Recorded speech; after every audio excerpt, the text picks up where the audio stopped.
ಈಗ ನೀವು ರಿಸೈನ್ ಮಾಡಿದ್ರಿ ಅನ್ನುವಂಥ ಮಾಹಿತಿ ನಮಗೆ ಸಿಗ್ತಾ ಇದೆ. ಖಚಿತನಾ, ನಿಜಾನಾ? CM ಭೇಟಿ ಆಗ್ತೀರಾ?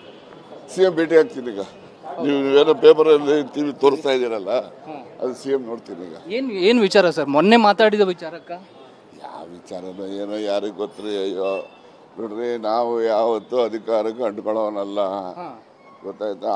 ಯಾವುದೇ ಸಿಚುಯೇಷನ್ ಬಂದರೂ ಆ ಸಿಚುಯೇಷನ್ಗೆ ಏನು ತೀರ್ಮಾನ ತಗೋಬೇಕೋ ತಗೋತೀನಿ. ಈಗ ಎಲ್ಲವನ್ನು ವಿಚಾರವನ್ನ ಕೂಡ ನೀವು ನೇರವಾಗಿ ಹೇಳ್ತಾ ಇದ್ರಿ, ಅದೇ ಎಲ್ಲ ಒಂದು ಕಡೆ ಈ ರೀತಿಯ ನಿರ್ಧಾರಕ್ಕೆ ಕಾರಣ. ಈಗ ಮುಖ್ಯಮಂತ್ರಿಗಳು ಭೇಟಿ ಮಾಡ್ತೀನಿ, ಆಮೇಲೆ ನಿಮ್ಮನ್ನು ಭೇಟಿ ಮಾಡ್ತೀನಿ. ಖಂಡಿತ ಸರ್. ಆದ್ರೆ ಈಗ ಈ ಮತಗಳ್ಳತನದ ವಿಚಾರದಲ್ಲಿ ಏನಾದ್ರು ಮಾತಾಡಿದ್ದು, ಆ ವಿಚಾರಕ್ಕೆ ಅಪ್ಸೆಟ್ ಆಗಿದೆ ಹೈಕಮಾಂಡು ಏನು? ನೋಡ್ರಿ, ಯಾವ ವಿಚಾರಕ್ಕೆ ಹೈಕಮಾಂಡ್ ಅಪ್ಸೆಟ್ ಆಗಿದೆ ಅನ್ನೋದು ನನಗೆ ಹೆಂಗಪ್ಪ ಗೊತ್ತು? ಅವ್ರು ಹೇಳಿದ್ರೆ ತಾನೇ ಗೊತ್ತಾಗೋದು. ಅವ್ರು ಹೇಳಿದ್ಮೇಲೆ ನಿಮ್ಗೆ ಹೇಳ್ತೀನಿ. ಇನ್ನು ಯಾರು ಮಾತಾಡಿಲ್ಲ ಹೈಕಮಾಂಡ್ ಇದ್ದ, ಮಾತಾಡ್ತೀನಿ. ಈಗ ಸುರ್ಜೇವಾಲಾ ಅವ್ರ ಬಗ್ಗೆ ನೀವು ನೇರವಾಗಿ ಕೆಲವೊಂದು ವಿಚಾರಗಳನ್ನ ಪ್ರಸ್ತಾಪ ಮಾಡಿದ್ರಿ ಸರ್, ಅದು ಕೂಡ ಕಾರಣ ಆಗಿರ್ಬೋದು. ಏನಂತ ಮಾಡಿದ್ರಿ? ಅಂದ್ರೆ ಶಾಸಕರ ಸಭೆ ಮಾಡುವಂಥದ್ದು ಎಷ್ಟು ಸರಿ, ಈ ರೀತಿಯ ಪ್ರಶ್ನೆಗಳನ್ನು ಕೂಡ ನೀವು ನೇರವಾಗಿ ಎತ್ತಿದ್ರಿ, ಅದು ಕೂಡ ಕಾರಣ. ಉತ್ತರ ಹೇಳ್ತೀನಿ ಸಂಜೆ ಒಳಗಡೆ. ಈಗ ಮುಖ್ಯಮಂತ್ರಿಗಳನ್ನ ಭೇಟಿಯಾಗೋದಕ್ಕೆ ಹೋಗ್ತಾ ಇದ್ದೀರಾ? ಹೌದು, ಅಲ್ಲೇ ಅವಸರ ಸಿಗ್ತಾರೆ. ಈಗ ಅಲ್ಲೇ ಭೇಟಿ ಮಾಡ್ತೀನಿ. ಬನ್ನಿ, ಅಲ್ಲೇ ಬನ್ನಿ ಬನ್ನಿ ಬನ್ನಿ ಬನ್ನಿ ಹೇಳ್ತೀನಿ.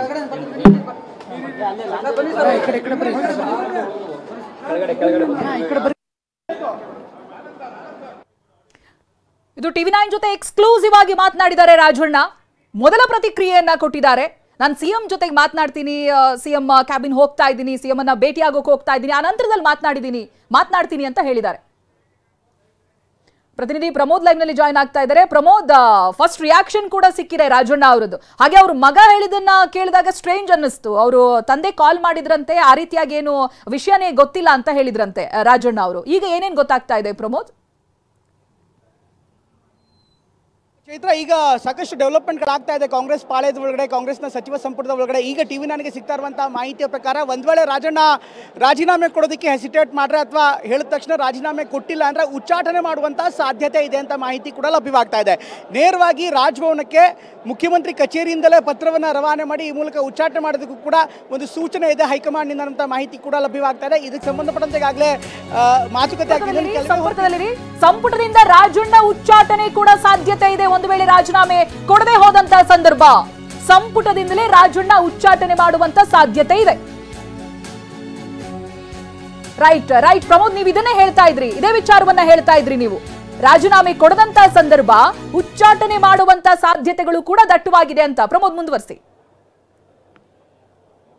ರೈಟ್, ಈಗ ತಾನೇ CM ಕಚೇರಿಗೆ ತೆರಳಿದ್ದಾರೆ. ವಿಧಾನಸಭೆ ಒಳಗಡೆ ರಾಜಣ್ಣ ಹೋಗಿದ್ದಾರೆ. ಚೈತ್ರ, ಕೆಲ ಹೊತ್ತಿನ ಅಂತಷ್ಟು ನೋಡ್ತಾ ಇದ್ರೆ ಈಗ ಇದೇ ದ್ವಾರದ ಮೂಲಕ, ವಿಧಾನಸಭೆಯ ಪಶ್ಚಿಮ ದ್ವಾರದ ಮೂಲಕ ಈಗ ತಾನೇ ಒಳಗಡೆ ಹೋಗಿದ್ದಾರೆ. ಮುಖ್ಯಮಂತ್ರಿ ಕಚೇರಿ ಕೂಡ ಇದರಲ್ಲೇ ಇದೆ. ಈಗ ಮುಖ್ಯಮಂತ್ರಿ ಕಚೇರಿ ಒಳಗಡೆ ಈಗ ತಾನೇ ಹೋಗಿದ್ದಾರೆ. ಸಹಜವಾಗಿ ಒಂದಿಷ್ಟು ಮಾತುಕತೆ ಆಗುತ್ತೆ. ಅಫ್ಕೋರ್ಸ್ ಈ ಎಲ್ಲ ಬೆಳವಣಿಗೆಗಳನ್ನ ಗಮನಿಸ್ತಾ ಇದ್ರೆ ಮೊದಲಿಂದಲೂ ಕೂಡ ಸಾಕಷ್ಟು ಬೆಳವಣಿಗೆ ಆಗ್ತಾ ಇತ್ತು. ಅಂದ್ರೆ ಮುಖ್ಯಮಂತ್ರಿಗಳು BAC meeting, business advisory committee meeting ಹೋದಂಥ ಸಂದರ್ಭದಲ್ಲೇ ಎಲ್ಲ ಬೆಳವಣಿಗೆಗಳು ಆಗ್ತಾ ಇತ್ತು. ಆಗ ಯಾವುದೂ ಕೂಡ ಅಷ್ಟೊಂದು ಚಲನವಲನಗಳು ಕಂಡು ಬರ್ತಾ ಇರಲಿಲ್ಲ, ಯಾವುದೇ ರೀತಿಯ ಚಟುವಟಿಕೆಗಳು ಕಂಡು ಬರ್ತಾ ಇಲ್ಲ. ಆದರೆ ಯಾವಾಗ BAC ಮೀಟಿಂಗ್ ಅಂತಿಮವಾಯಿತು, ಈ ಒಂದು ಸುದ್ದಿ ಪ್ರಬಲವಾಗಿ ಕೇಳಿಬಂತು. ಪ್ರಮುಖವಾಗಿ ಕಾಂಗ್ರೆಸ್ ಪಾಳ್ಯದಲ್ಲಿ ತುಂಬಾ ಜೋರಾಗಿನೇ ಕೇಳಿಬರೋದಕ್ಕೆ ಶುರುವಾಯಿತು. ಅದಾದ ಬಳಿಕ ಇನ್ನೊಂದು ಕೆಲ ಹೊತ್ತಿನದಷ್ಟೇ ಮುಖ್ಯಮಂತ್ರಿ ಮತ್ತು ಗೃಹ ಸಚಿವರು ಇಬ್ಬರು ಕೂಡ ಒಳಗಡೆ ಹೋದರು. ಯಾಕೆಂದ್ರೆ ಗೃಹ ಸಚಿವರಾದಂಥ ಪರಮೇಶ್ವರ್ ಇದ್ದಾರೆ, ಅವರು ಕೂಡ ತುಮಕೂರು ಜಿಲ್ಲಾ ಉಸ್ತುವಾರಿ, ರಾಜಣ್ಣವರು ಕೂಡ ತುಮಕೂರಿನ ಮೂಲದವರು. ಹೀಗಾಗಿ ಸಹಜವಾಗಿ ಎಲ್ಲರನ್ನೂ ಕೂಡ ವಿಶ್ವಾಸಕ್ಕೆ ಪಡೆಯುವಂಥ ಪ್ರಯತ್ನವನ್ನು ಸಿದ್ದರಾಮಯ್ಯನವರು ಮಾಡ್ತಿದ್ದಾರೆ. ಆದರೆ ಈ ಒಂದು ಬೆಳವಣಿಗೆಯನ್ನು ಅಫ್ಕೋರ್ಸ್ ರಾಜಣ್ಣ ಅವರನ್ನ ಕನ್ವಿನ್ಸ್ ಮಾಡೋದಷ್ಟು ಸುಲಭ ಏನಲ್ಲ. ಯಾಕಂದ್ರೆ ರಾಜಣ್ಣ ಹೇಳಿ ಕೇಳಿ ನೇರ ಮಾತನಾಡುವಂಥ ವ್ಯಕ್ತಿ, ನೇರವಾಗಿ ಕೂಡ ಅವರು ಪ್ರಶ್ನೆ ಮಾಡುವಂಥ ವ್ಯಕ್ತಿ. ಹೀಗಾಗಿ ಅವರನ್ನ ಈಗ ರಾಜೀನಾಮೆ ಕೊಡಿ ಅಂದ್ರೆ ಯಾವ ಕಾರಣ ಅಂತಲೂ ಕೂಡ ಕೇಳ್ಬೋದು. ಹೀಗಾಗಿ ಆ ಒಂದು ಪ್ರೋಸೆಸ್ ಈಗ ಹೇಗಿರುತ್ತೆ, ಸಿದ್ದರಾಮಯ್ಯನವರು ಏನು ಹೇಳ್ತಾರೆ ರಾಜಣ್ಣ ಅವರ ಪ್ರತಿಕ್ರಿಯೆ ಹೇಗಿರುತ್ತೆ, ಅದೆಲ್ಲವೂ ಕೂಡ ನಿರ್ಧಾರವಾಗಿರುತ್ತೆ. ಅಟ್ ದ ಸೇಮ್ ಟೈಮ್ ಹೈಕಮಾಂಡ್ನಿಂದಲೂ ಕೂಡ ಈಗ ಒಂದು ಮಾಹಿತಿ ಇದೆ. At the same time high command ಹೇಳ್ತಾ ಇರುವಂಥ ವಿಚಾರ ಏನು ಅಂದರೆ, ಈಗಾಗಲೇ ಒಂದು ವೇಳೆ ರಾಜೀನಾಮೆ ಕೊಡೋದಕ್ಕೆ ಹೆಸಿಟೇಟ್ ಮಾಡಿದ್ರೆ, ರಾಜೀನಾಮೆ ಕೊಟ್ಟಿಲ್ಲ ಅಂದರೆ ನೇರವಾಗಿ ಸಂಪುಟದಿಂದ ಉಚ್ಚಾಟನೆ ಮಾಡಿ ಎನ್ನುವಂಥ ಸೂಚನೆ ಕೂಡ ಇದೆ. ಹೀಗಾಗಿ ಹೈಕಮಾಂಡ್ ಸೂಚನೆ ಹಿನ್ನೆಲೆಯಲ್ಲಿ ಯಾವ ರೀತಿ ಕ್ರಮವನ್ನು ಕೈಗೊಳ್ಳಲಾಗುತ್ತೆ ಅದನ್ನು ಕೂಡ ನೋಡಬೇಕಾಗುತ್ತೆ. ಯಾಕೆಂದ್ರೆ ಅಷ್ಟು ಸುಲಭ ಇಲ್ಲ.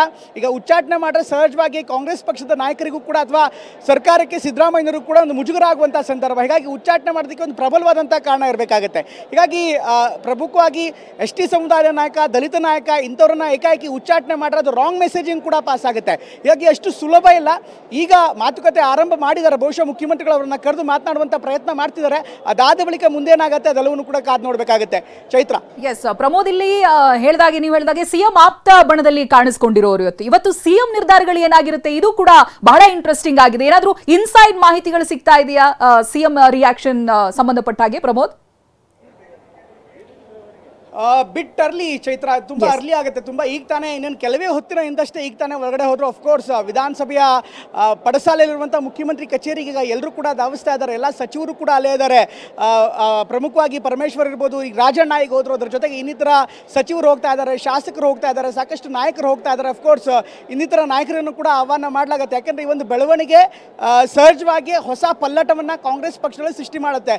ಅಷ್ಟು ಸುಲಭ ಇಲ್ಲ. ಈಗ ಏಕಾಏಕಿ ಉಚ್ಚಾಟನೆ ಮಾಡಿ ಅಂದ ತಕ್ಷಣ ಉಚ್ಚಾಟನೆ ಮಾಡುವಂಥದ್ದು ಮಾಡಿಬಿಡ್ಬೋದು, ಆದರೆ ಅದಾದ ನಂತರ ಅದರ ಪರಿಣಾಮವನ್ನು ಎದುರಿಸುವಂಥದ್ದು ಬೇರೆ ಬೇರೆ ರೀತಿಯಾಗಿರುತ್ತೆ. ಯಾಕೆಂದರೆ ಸರ್ಕಾರದಲ್ಲಿ ಇದ್ದುಕೊಂಡೇ ಸೋಮಣ್ಣ, ಇನ್ಫ್ಯಾಕ್ಟ್ ರಾಜಣ್ಣ ಅವರನ್ನು ಸಹಿಸಿಕೊಳ್ಳೋದು ಈಗಿನ ನಾಯಕರಿಗೆ ಸಾಧ್ಯವಾಗ್ತಾ ಇಲ್ಲ.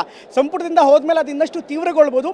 ಅದೆಲ್ಲಕ್ಕಿಂತ ಹೆಚ್ಚಾಗಿ ಒಂದು ಪ್ರಬಲವಾದಂಥ ಯಾವುದೇ ರೀತಿಯಂಥ ಆರೋಪಗಳಿದ್ದಂಥ ಸಂದರ್ಭದಲ್ಲಿ ಅವರನ್ನು ಎದುರಿಸುವಂಥದ್ದಾಗಲಿ ಅಥವಾ ಅವರನ್ನು ಕೌಂಟರ್ ಮಾಡುವಂಥದ್ದಾಗಲಿ ಬೇರೆ ವಿಚಾರ ಆಗಿರುತ್ತೆ, ಅಥವಾ ಅವರನ್ನು ಮಾತಾಡಿಸುವಂಥದ್ದಾಗಲಿ ಸಹಜವಾಗಿ ಒಂದು ವೇದಿಕೆ ಇರುತ್ತೆ, ಗ್ರೌಂಡ್ ಇರುತ್ತೆ. ಆದರೆ ಈಗ ಹೈಕಮಾಂಡ್ ಸೂಚನೆ ಕೊಟ್ಟಂಥ ಸಂದರ್ಭದಲ್ಲಿ ರಾಜಣ್ಣ ಅವರ ಹಿನ್ನೆಲೆ ಗೊತ್ತಿದ್ದು ಅವರನ್ನು ಏಕಾಏಕಿ ಸಂಪುಟದಿಂದ ಉಚ್ಚಾಟನೆ ಮಾಡುವಂಥದ್ದನ್ನು ಸಹಜವಾಗಿ ಅದು ಹೊಸ ಹೊಸ ರಿಪರ್ಕಷನ್ಸ್ಗಳಿಗೆ, ಹೊಸ ಹೊಸ ಪಲ್ಲಟ್ಟಗಳಿಗೆ, ಹೊಸ ಹೊಸ ಆರೋಪಗಳಿಗೆ, ಅಲೆಗಳಿಗೆ ಕಾರಣವಾಗುವಂಥ ಸಾಧ್ಯತೆ ಇರುತ್ತೆ. ಹೀಗಾಗಿ ಇದನ್ನು ಹೇಗೆ ಸನ್ನಿವೇಶವನ್ನು ಎದುರಿಸ್ತಾರೆ ಅದು ಕೂಡ ಅಷ್ಟೇ ಮುಖ್ಯವಾಗುತ್ತೆ. ಜೊತೆಗೆ ಅವರು ದಲಿತ ನಾಯಕರು ಕೂಡ ಹೌದು. ರಾಜಣ್ಣ ಎಸ್ ಟಿ ಸಮುದಾಯದ ಪ್ರಮುಖ ನಾಯಕ. ಹೀಗಾಗಿ ಈ ಒಂದು ಸಂದರ್ಭದಲ್ಲಿ ಅವರನ್ನು ಏಕಾಏಕಿ ಉಚ್ಚಾಟನೆ ಮಾಡಿದ್ರೆ, ಯಾವುದಾದ್ರೂ ಒಂದು ಪ್ರಮುಖವಾದಂಥ ಆರೋಪ ಇದ್ದರೆ, ಭ್ರಷ್ಟಾಚಾರದ ಆರೋಪ ಇದ್ದರೆ ಅದನ್ನು ಏಕಾಏಕಿ ಉಚ್ಚಾಟನೆ ಮಾಡೋದಕ್ಕೆ ಸಾಧ್ಯ ಇರುತ್ತೆ. ಆದರೆ ಈಗ ಹೈಕಮಾಂಡ್ ಸೂಚನೆ ಹಿನ್ನೆಲೆಯಲ್ಲಿ ಪ್ರಮುಖವಾಗಿ ಒಂದು ಹೇಳಿಕೆಯ ಆಧಾರದಲ್ಲಿ, ರಾಹುಲ್ ಗಾಂಧಿ ಅವರ ವಿರುದ್ಧದ ಹೇಳಿಕೆಯ ಆಧಾರದಲ್ಲಿ ಉಚ್ಚಾಟನೆ ಮಾಡಬೇಕಾದ್ರೆ ಯಾವ ರೀತಿಯಲ್ಲಿ ಅದನ್ನು ಮಾಡ್ತಾರೆ, ಹೇಗೆ ಕನ್ವೆ ಮಾಡ್ತಾರೆ, ಅಥವಾ ರಾಜೀನಾಮೆ ಕೊಡಿಸ್ತಾರ? ರಾಜೀನಾಮೆ ಕೊಡೋದು ಬಹುತೇಕ ಪಕ್ಕ ಆಗಿದೆ, ಕೊಡದೇ ಇದ್ರೆ ಉಚ್ಚಾಟನೆ ಮಾಡುವಂಥದ್ದು ಪಕ್ಕ ಆಗಿದೆ. ಆದರೆ ಸಾಕಷ್ಟು ಗೊಂದಲ ಅಥವಾ ಸಾಕಷ್ಟು ಸಮಸ್ಯೆಯನ್ನು ಮಾಡ್ಕೊಳ್ಳೋದಕ್ಕಿಂತ ಹೆಚ್ಚಾಗಿ ಸರಳವಾಗಿ, ಸುಲಭವಾಗಿ ಅದನ್ನು ಸಂಪೂರ್ಣ ಪ್ರಕ್ರಿಯೆಯನ್ನು ಮುಗಿಸುವಂಥ ಜವಾಬ್ದಾರಿ ಈಗ ಸಿದ್ದರಾಮಯ್ಯನವರಿದೆ. ಇನ್ನೊಂದು ಕೆಲವೇ ಹೊತ್ತಿನಲ್ಲಿ ಸಿದ್ದರಾಮಯ್ಯನವರು ಕೂಡ ಸ್ವಲ್ಪ ಟೆನ್ಸ್ ಆಗಿದ್ರು ಇಲ್ಲಿಂದ ಹೋಗುವಂಥ ಸಂದರ್ಭದಲ್ಲಿ. ಅವರ ಮುಖಭಾವವನ್ನು ಗಮನಿಸ್ತಾ ಇದ್ದಾರೆ, ತುಂಬ ಗಂಭೀರವಾಗಿದ್ದರು. ಸಹಜವಾಗಿ ಹೋಗುವಂಥ ಸಂದರ್ಭದಲ್ಲಿ ಅಕ್ಕಪಕ್ಕದವ್ರನ್ನ ಮಾತಾಡಿಸ್ತಾ ಅಥವಾ ಜೊತೆಗಿದ್ದಂಥ ಶಾಸಕರನ್ನ ಮಾತನಾಡಿಸುವಂಥದ್ದು ಸಿದ್ದರಾಮಯ್ಯನವರ ಒಂದು ವಿಶೇಷ ಗುಣ. ಆದರೆ ಇವತ್ತಿನ ಅವರು ಹೋಗುವಂಥ ಸಂದರ್ಭದಲ್ಲಿ ನೋಡ್ತಾ ಇದ್ರೆ, ಈ ದೃಶ್ಯವನ್ನು ನೋಡ್ತಾ ಇದ್ರೆ ತುಂಬ ಗಂಭೀರವಾದಂಥ ಒಂದು ಮುಖಭಾವ ಅವರಲ್ಲಿತ್ತು. ಸಹಜವಾಗಿ ಒಳಗಡೆ ಮುಖ್ಯಮಂತ್ರಿಗಳ ಕಚೇರಿಯ ಒಳಗಡೆ ಸಾಕಷ್ಟು ಬಿಸಿ ಬಿಸಿ ವಾತಾವರಣ ಇರುತ್ತೆ ಅನ್ನೋದ್ರಲ್ಲಿ ಯಾವುದೇ ಅನುಮಾನ ಇಲ್ಲ ಚೈತ್ರ. ಪ್ರಮೋದ್, ಎಸ್, ಈಗ ಆಗ್ತಾ ಇರುವಂತ ಬೆಳವಣಿಗೆಗಳನ್ನ ಬಹಳ ಹತ್ತಿರದಿಂದ ನೀವು ಗಮನಿಸ್ತಾ ಇದ್ರಿ. ಹಾಗೆ ಈ ಹಿಂದೆ ಆದಂತದ್ದು ನೇರ ನುಡಿ ಮಾತನಾಡೋದು, ನೇರವಾಗಿ ಕೌಂಟರ್ ಕೊಡೋದು ಅದು ಬೇರೆ. ಬಟ್ ರಾಜಣ್ಣ ಅವರ ಬಿಹೇವಿಯರ್ ಇತ್ತೀಚೆಗೆ ಹೇಗಿತ್ತು ಅಂತ ಹೇಳಿದ್ರೆ, ಪಕ್ಷದಲ್ಲಿ ಏನೇ ಆದ್ರೂ ಕೂಡ ತಮ್ದೊಂದು ಖಂಡನೆ ಇದೆ ಅನ್ನೋ ರೀತಿಯಾಗಿತ್ತು. ಅದಕ್ಕೆ ಒಂದು ಉದಾಹರಣೆ ಅಂತ ಹೇಳಿದ್ರೆ ಸುರ್ಜೇವಾಲಾ ಅವರ 1-to-1 ಮೀಟಿಂಗ್, ಅದಕ್ಕೊಂದು ಕಾರಣ ಬೇರೆ ಇತ್ತು. ಬಟ್ ಅದಕ್ಕೂ ಕೂಡ ವ್ಯಂಗ್ಯವಾಡಿರೋದಿದೆ, ರಾಜಣ್ಣ ಅವರು ಇರುಸು ಮುರುಸು ತೋರಿಸಿರೋದಿದೆ. ಸೊ ಇವೆಲ್ಲವೂ ಕೂಡ ಸುರ್ಜೇವಾಲಾ ಅವರು ಕೂಡ ಇವರ ಬಗ್ಗೆ ಏನೋ ವಹಿಸ್ಕೊಂಡು ಮಾತನಾಡದಂತ ಸಂದರ್ಭ ನಿರ್ಮಾಣ ಆಗಿದೆ ಅಂತ ಪ್ರಮೋದ್. ಬಟ್ ಚೈತ್ರ, ರಾಜಕಾರಣದಲ್ಲಿ ಹೇಗೆ ಕಾಣತ್ತೋ ಎಲ್ಲವನ್ನೂ ಕೂಡ ನಾವು ಅದೇ ರೀತಿ ಅಬ್ಸರ್ವ್ ಮಾಡೋದಕ್ಕಾಗಲ್ಲ. ಯಾವ ಪಕ್ಷದಲ್ಲಿ ಎಲ್ಲದಕ್ಕೂ ಕೂಡ ಖಂಡನೆ ಮಾಡ್ತಾರೆ ಅಂತ ನೇರವಾಗಿ ನಾವು ಹೇಳೋದಕ್ಕಾಗಲ್ಲ. ಹೊರಗಡೆ ನಮ್ಗೆ ಆ ರೀತಿ ಅನಿಸ್ತಾ ಇದ್ರೂ ಕೂಡ ಒಳಗಿನ ಲೆಕ್ಕಾಚಾರಗಳು ಬೇರೆ ಬೇರೆ ಇರುತ್ತೆ. ರಾಜಣ್ಣ ಅವರು ಮೊದಲಿಂದಲೂ ಕೂಡ ಸಿದ್ದರಾಮಯ್ಯನವರ ಸ್ಟ್ರೆಂತ್ ಸಪೋರ್ಟರ್ ಆಗಿರುವಂಥವ್ರು. ಅವರ ಹೇಳಿಕೆಗಳು ಪ್ರತಿಯೊಂದು ಕೂಡ ಅವರ ಆಪ್ತವಲಯದಲ್ಲಿ, ಅಂದರೆ ಮುಖ್ಯಮಂತ್ರಿಗಳ ಆಪ್ತವಲಯದಲ್ಲಿ ಆಗುವಂಥ ಮಾತುಗಳ ದನಿಯನ್ನು ಪ್ರದರ್ಶನ ಮಾಡುತ್ತೆ. ಹೀಗಾಗಿ ರಾಜಣ್ಣ ಮಾತಾಡ್ತಾರೆ ಅಂದರೆ ಕೇವಲ on the capacity of Rajanna ಅಷ್ಟೇ ಮಾಡಲ್ಲ, ಅವರ ಒಳಭಾಗದಲ್ಲಿ, ಆಪ್ತ ಭಾಗದಲ್ಲಿ ಏನಾಗುತ್ತೆ ಅದನ್ನು ಕೂಡ ಹೇಳ್ತಿರ್ತಾರೆ. ಜೊತೆಗೆ ಅವ್ರು ಮಾತನಾಡುವಂಥ ಸಂದರ್ಭದಲ್ಲಿ ಕೆಲವೊಂದು ನೇರವಾಗಿ ಅಂದರೆ ಏನು ಸೂಚನೆ ಕೊಡಬೇಕಿತ್ತು, ಪಕ್ಷದ ಒಳಗಡೆ ಆಂತರಿಕವಾಗಿ ಏನು ಬೆಳವಣಿಗೆ ಇತ್ತು ಅದನ್ನೇ ಸೂಚನೆಯಾಗಿ ಇಟ್ಕೊಂಡು ಯಾರು ಏನು ಹೇಳೋದಕ್ಕೆ ಸಾಧ್ಯ ಇಲ್ಲ ಅದನ್ನು ನೇರವಾಗಿ ಹೇಳುವಂಥ ಗುಣ ಇರುವಂಥದ್ದು ರಾಜಣ್ಣ. ಹೀಗಾಗಿ ಸಹಜವಾಗಿ ಇಂಥ ನಡೆಗಳೇನಿದೆ ಪಕ್ಷದಲ್ಲಿ ಈ ರೀತಿ ಬಣ ಕಚ್ಚಾಟ ಆದಂಥ ಸಂದರ್ಭದಲ್ಲಿ ಅಥವಾ ಗುಂಪುಗಾರಿಕೆ ಇದ್ದಂಥ ಸಂದರ್ಭದಲ್ಲಿ ಯಾರು ಒಬ್ಬರದ ಕೈ ಮೇಲಾಗೇ ಆಗುತ್ತೆ, ಒಂದಲ್ಲ ಒಂದು ಹಂತದಲ್ಲಿ. ಆದರೆ ಯಾರ ಕೈ ಮೇಲಾಗತ್ತೆ ಅನ್ನುವಂಥದ್ದು ಆ ಸನ್ನಿವೇಶಗಳು, ಅವ್ರು ಕೊಡುವಂಥ ಹೇಳಿಕೆ ಅಥವಾ ರಿಸ್ಕ್ ಕೆಪಬಿಲಿಟಿ ಏನಿರುತ್ತೆ ಅದನ್ನು ಅತಿಯಾಗಿ ಮಾಡಿದಂಥ ಸಂದರ್ಭದಲ್ಲಿ ಅಥವಾ ಇಂಥ ಹೇಳಿಕೆಗಳು ನಿರಂತರವಾಗಿ ಬಂದಂಥ ಸಂದರ್ಭದಲ್ಲಿ ಒಂದು ಹಂತದ ತನಕ, ಯಾವುದೋ ಒಂದು ಹಂತದ ತನಕ ಕಾಯ್ತಾರೆ. ಅದಾದ ಬಳಿಕ ಇಂಥ ನಿರ್ಧಾರಗಳು ಸಹಜವಾಗಿ ಹೈಕಮಾಂಡ್ನಿಂದ ನಾವು ನಿರೀಕ್ಷೆ ಮಾಡಬಹುದಾಗತ್ತೆ. ಈಗ ಆಗಿರುವಂಥದ್ದು ಸುರ್ಜೇವಾಲಾ ರಾಹುಲ್ ಗಾಂಧಿ ಆಗಿರಲಿಲ್ಲ, DCM DK ಶಿವಕುಮಾರ್ ರಾಹುಲ್ ಗಾಂಧಿ ಆಗಿರಲಿಲ್ಲ, ಅಥವಾ ಇನ್ನಿತರ ನಾಯಕರ ಬಗ್ಗೆ ಮಾತನಾಡಿದಂಥ ಸಂದರ್ಭದಲ್ಲಿ ಅವರು ರಾಹುಲ್ ಗಾಂಧಿ ಆಗಿರಲಿಲ್ಲ. ಆದರೆ ಯಾವಾಗ ಮತಗೆಲುವಿನ ವಿಚಾರವಾಗಿ ರಾಹುಲ್ ಗಾಂಧಿ ಅವರ ನಿಲುವಿಗೆ ಅದನ್ನು ಸಂಪೂರ್ಣ ಕಾಂಟ್ರಾಸ್ಟ್ ಆಗಿ, ಸಂಪೂರ್ಣ ವಿರೋಧಾಭಾಸವಾಗಿ ಮಾತನಾಡಿದ್ರು, ಸಹಜವಾಗಿಯೇ ಅದನ್ನು ಸಹಿಸಿಕೊಳ್ಳುವಂಥದಕ್ಕೆ ಸಾಧ್ಯ ಆಗಿರಲಿಲ್ಲ. ಹಿಂದೆ ಆದ ಎಲ್ಲ ಘಟನೆಗಳೇನಿತ್ತು ಅದನ್ನ ರೀತಿ ಫೈಲ್ ಪುಟಪ್ ಆದಂಗಿತ್ತು. ಆ ಎಲ್ಲ ಘಟನೆಗಳು ಅಂತಿಮವಾಗಿ ಈಗ ಟ್ರಿಗರ್ ಆಗಿದೆ. ಈಗ ಉಚ್ಚಾಟನೆ ಅಥವಾ ಅವರನ್ನು ರಾಜೀನಾಮೆ ಪಡೆಯುವ ಹಂತಕ್ಕೆ ಹೋಗಿದೆ ಚೈತ್ರ. ರೈಟ್ ಪ್ರಮೋದ್, ಹಾಗೆ ಸಂಪರ್ಕದಲ್ಲಿರಿ. ನಮ್ಮ ಪ್ರತಿನಿಧಿ ಪ್ರಸನ್ನ KN ರಾಜಣ್ಣ ಅವರನ್ನ ಮಾತನಾಡಿಸಿದ್ದಾರೆ. ಫಸ್ಟ್ ರಿಯಾಕ್ಷನ್ ಕೊಟ್ಟಿದ್ದಾರೆ TV9ಗೆ. ಏನ್ ಹೇಳಿದ್ದಾರೆ ಬನ್ನಿ ನೋಡೋಣ. ಸರ್, ಈಗ ನೀವು ರಿಸೈನ್ ಮಾಡಿದ್ರಿ ಅನ್ನುವಂಥ ಮಾಹಿತಿ ನಮಗೆ ಸಿಗ್ತಾ ಇದೆ. ಖಚಿತನಾ, ನಿಜಾನಾ? CM ಭೇಟಿ ಆಗ್ತೀರಾ? CM ಭೇಟಿ ಆಗ್ತೀನಿ. ಈಗ ನೀವು ಏನೋ ಪೇಪರಲ್ಲಿ TV ತೋರಿಸ್ತಾ ಇದ್ದೀರಲ್ಲ, ಅದು CM ನೋಡ್ತೀನಿ. ಈಗ ಏನು ವಿಚಾರ ಸರ್? ಮೊನ್ನೆ ಮಾತಾಡಿದ ವಿಚಾರಕ್ಕ ಯಾವ ವಿಚಾರನೋ ಏನೋ ಯಾರಿಗೆ ಗೊತ್ತ್ರಿ. ಅಯ್ಯೋ ನೋಡ್ರಿ, ನಾವು ಯಾವತ್ತೂ ಅಧಿಕಾರಕ್ಕೆ ಅಂಟ್ಕೊಳ್ಳೋನಲ್ಲ, ಗೊತ್ತಾಯ್ತಾ?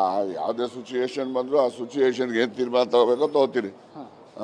ಈಗ ಎಲ್ಲವನ್ನೂ ವಿಚಾರವನ್ನ ಕೂಡ ನೀವು ನೇರವಾಗಿ ಹೇಳ್ತಾ ಇದ್ರಿ. ಅದೇ ಎಲ್ಲ ಒಂದು ಕಡೆ ಈ ರೀತಿಯ ನಿರ್ಧಾರಕ್ಕೆ ಕಾರಣ. ಈಗ ಮುಖ್ಯಮಂತ್ರಿಗಳು ಭೇಟಿ ಮಾಡ್ತೀನಿ, ಆಮೇಲೆ ನಿಮ್ಮನ್ನು ಭೇಟಿ ಮಾಡ್ತೀನಿ. ಖಂಡಿತ ಸರ್. ಆದ್ರೆ ಈಗ ಈ ಮತಗಳ್ಳತನದ ವಿಚಾರದಲ್ಲಿ ಏನಾದ್ರು ಮಾತಾಡಿದ್ದು, ಆ ವಿಚಾರಕ್ಕೆ ಅಪ್ಸೆಟ್ ಆಗಿದೆ ಹೈಕಮಾಂಡು ಏನು? ನೋಡ್ರಿ, ಯಾವ ವಿಚಾರಕ್ಕೆ ಹೈಕಮಾಂಡ್ ಅಪ್ಸೆಟ್ ಆಗಿದೆ ಅನ್ನೋದು ನನಗೆ ಹೆಂಗಪ್ಪ ಗೊತ್ತು. ಅವ್ರು ಹೇಳಿದ್ರೆ ತಾನೇ ಗೊತ್ತಾಗೋದು. ಅವ್ರು ಹೇಳಿದ್ಮೇಲೆ ನಿಮ್ಗೆ ಹೇಳ್ತೀನಿ.